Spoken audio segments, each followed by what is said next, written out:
Yesterday was the Streamer Awards. It's an event that qtcinderella puts on. She started it last year, and this year is the second year. It's only been 2 years. But there's been such a market improvement. By the way, this is just going to be me like praising her. So like, if you don't like that kind of shit, you can just not watch this video. But it's had such a market improvement from last year that I'm really excited to like see how this progresses. As a technically a content creator and also technically a streamer, it is nice to see that the streaming space is getting more and more recognition.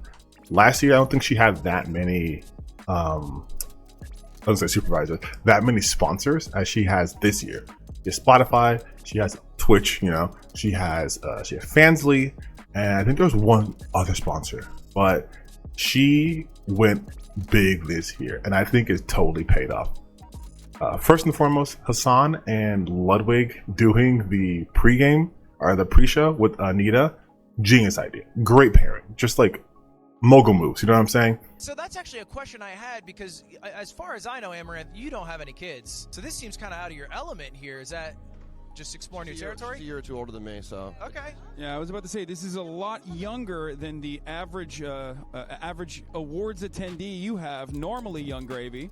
Also the tallest person here probably for the night. All right, I have to ask, what's the inspiration behind this outfit that you're rocking right now? I'm not sure, honestly. I really like the colors like black and red and sort of like the combination of them, so I just kind of... You're That's looking like tight. an Antifa super soldier right now. I love that. Let's avoid that terminology, perhaps. Yeah, with the AT&T. Yeah, gotta with the watch AT&T yourselves here. microphone right in front of me. This, if you guys don't know, Streamer Awards sponsored by Spotify. I'm here to do some ad reads. You know how it goes. They're sponsoring the League of Their Own category. What song do you think is in its league of its own? Like in general, Yeah, like out what's of like all a really the good song? songs. Yeah, what's a good song? Name a good song. Plastic Heart. Do you mean Plastic Love? Plastic Love. You're so old. No. We're gonna go to commercial break. You've really Plastic Heart? I don't know. Bro, hey, if you don't want to see those ads, You don't all know you need to do is any subscribe. music. That's not how it works. Wait, what do you mean? It's like real ads. They're gonna it's not like they're running. Hassan and Ludwig working together is something I didn't think I needed to see until I saw it. And I'm like, it's just, they play off each other so well. Ludwig has a really cool personality, so he's able to like kind of flow with everything. And he's just extremely likable. Like, no one ever talks shit about Ludwig. And that kind of offsets all the shit people talk about Hassan. Speaking of which, beating the no fashion sense allegations last night, because my boy was looking sharp. He was doing the tall boys proud.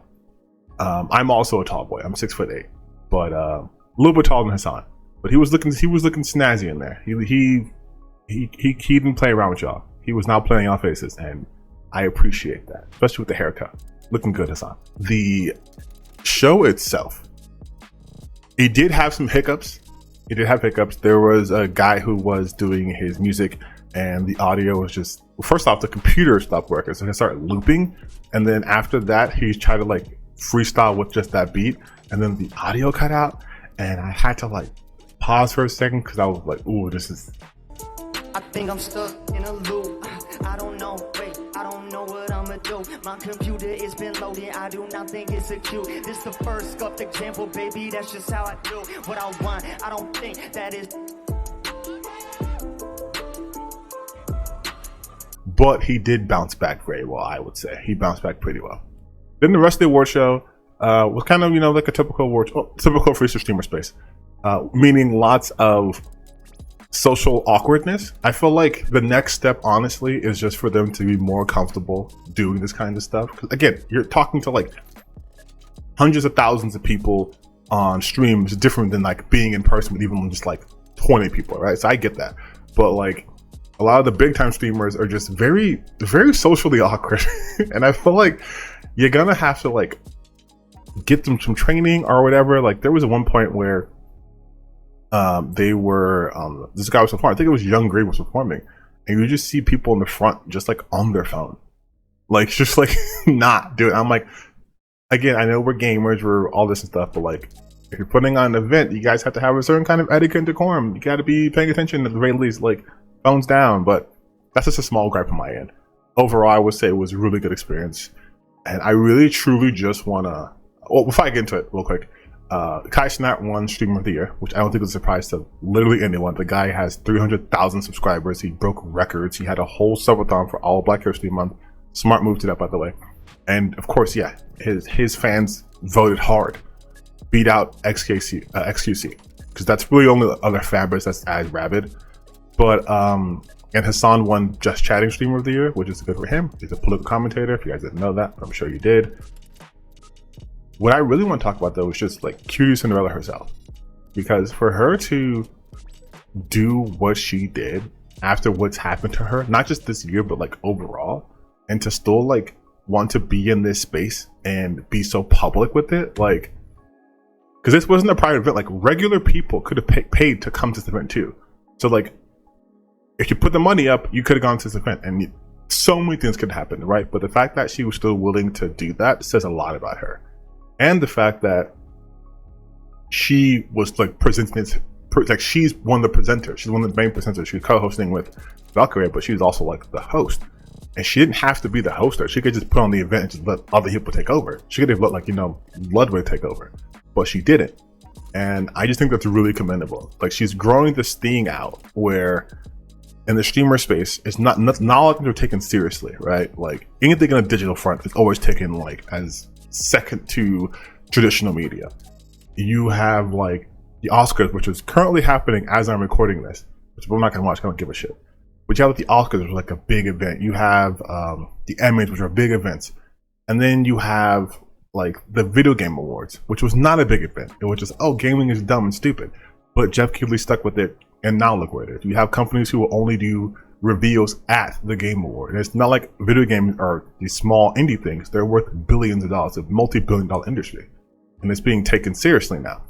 I feel like Qt's kind of doing that with the streaming stuff, because she's putting on a legitimate award show that's getting sponsored. Like, AT&T is not a small sponsor. Spotify aren't small sponsors. Twitch, not a small sponsor. Like, these are big companies, because Twitch is technically Amazon.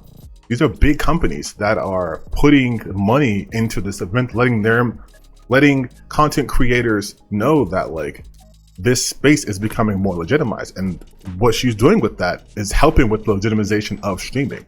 If this keeps going, maybe 2-3 years down the line, you're gonna see like this shit carried on like network television. Like, I don't see why it couldn't be a possibility. I just want to give her flowers right now, because I know she did a lot and she went through a lot, especially that bullshit with Atrioc earlier this year, and it's only March, so that was only like 2 months ago. And for her, she also worked on Twitter for a bit, but for her to like go from that to like putting on would be most likely the biggest streaming event of the year is amazing. It's truly amazing, and it makes me want to make way more content and step up my content creation game too, because I would love to go to the Streamer Awards without having to pay. I would like to be invited to go. I'd like to be on there, which obviously means I have to work much harder, but I view this as huge, super inspirational, and I'm sure other streamers will too, and especially the streamers who got nominated. Like, you see them on Twitter, they're talking about how big it was for them to even be seen on TV, or just be seen on that stream, to get nominated, to even be in that space. And we owe a lot to just qtcinderella deciding to continue to do this and make it bigger and better. And I'm hoping next year it's, you know, even bigger than this year. She wanted over 100,000 viewers. I think they peaked at one point at 300,000. So maybe next year you get 600,000. Let's get 1 million. Like, I'm all for this. Like, that's a great, and it's smart of her to do this during Women's Month too. Like, that was I don't know if I was intentional, but that was a smart move either way. I just wanted to make this video praising qtcinderella and streamers as a whole. You know, you guys really work hard. You deserve this. And like I said, hopefully one day I'll be up there too.